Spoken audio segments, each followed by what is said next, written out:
it down. So Yep, over absolutely. to you, Mr. Novicki. Yeah, what do you got? We got 40 units this week in the MSA of Orlando. Great location, very, very close to downtown. And people that haven't been to Orlando don't really understand how massive Orlando is. You have downtown Orlando, and then, you drive 35 minutes, you're still in Orlando. You're just in the Disney area of Kissimmee. Yeah. So this is right centrally located near downtown. You're about 15 minutes to Orlando International Airport, University of Central Florida. So just a phenomenal location for anybody wanting that urban environment.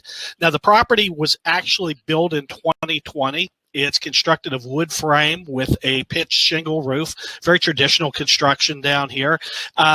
It is the complex itself is actually 2 buildings with 20 units each, about 40,000 gross square footage. So each unit is roughly about 1,000 square feet. And it sits on a little over an acre and a half of a very nicely manicured area. It is a mix of all 3-bedroom, 2-bath units, which is extraordinarily rare down here to find a 3-bedroom unit. Yeah, a huge demand for that type of property. Also has interior stackable washer dryer units, granite countertops, stainless steel appliances, all the upgraded finishes that you would expect to find in a Class A property such as this. Now, this property is being liquidated as part of a bankruptcy. We had originally looked at this a number of months ago. We couldn't move forward with it because it was locked up in some litigation at the time. They're hoping to have this thing cleared out Q1, the bankruptcy, and we're standing at the head of the line as far as being able to acquire this property. The property is completely vacant, but it is being very well maintained by a property management company. Now, the repositioning on this one's pretty straightforward. $7.2 million is what it's going to take to clear the property. The demand for these 3-2 units is extraordinarily high. There's just not a lot of them out there.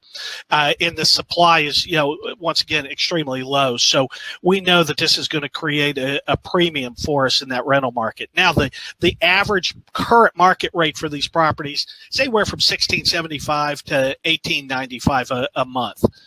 Now, we've done a lot of studying, and really looking and digging into that number to find out exactly where we should land. And what the property management team is telling me is that within 15 days, we can lease out at least half the units, 20 of the units at that $1,675. And within a 30-day turn of acquiring the property, we should be fully leased out with the other 20 units going up in range to $1,775.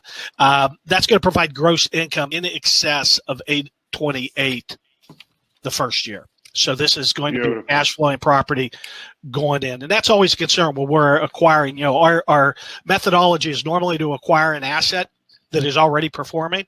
This is kind of a unique situation where there's nobody there, so there's no cash flow.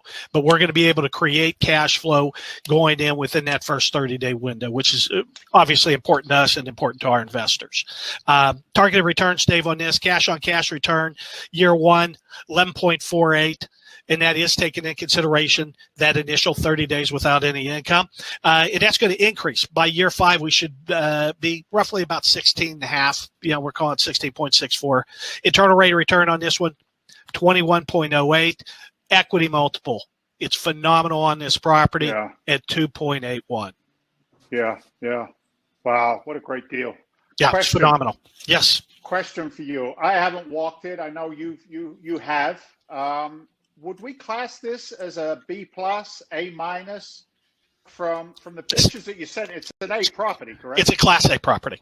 It's a Class A property that we're buying at distressed B prices. Yeah. So absolutely. it's a circumstance. The developer that built the property, unfortunately, he got in real heavy into a commercial development. COVID impacted that greatly. Sure. So this was kind of the last straw for him, pushed him under. Yeah. His loss is going to be our investors' gain. I got it. So it ticks all the boxes other than the fact it's cash flow in day 1, but with a rent study and a feasibility study in hand, it just makes great sense. As always, my friend, As always, my friend, great job. And you know me, I'm a fundamentals guy too. And I start looking at this and being in that Orlando MSA, we know how hard Disney has been hit, right? California worse than Massachusetts. But that's why I love what we do in the sense of I've got a 5-year, 6-year, 7-year exit strategy. And we can all say with confidence, right? With confidence, which is important. We can say with confidence that we're going to be looking at, an influx of people coming right back in to that Orlando market very, very quickly to be able to, support these targeted returns that we have going forward. It's not flipping a house in 30, 60, 90 days, right? It's a different strategy altogether going forward.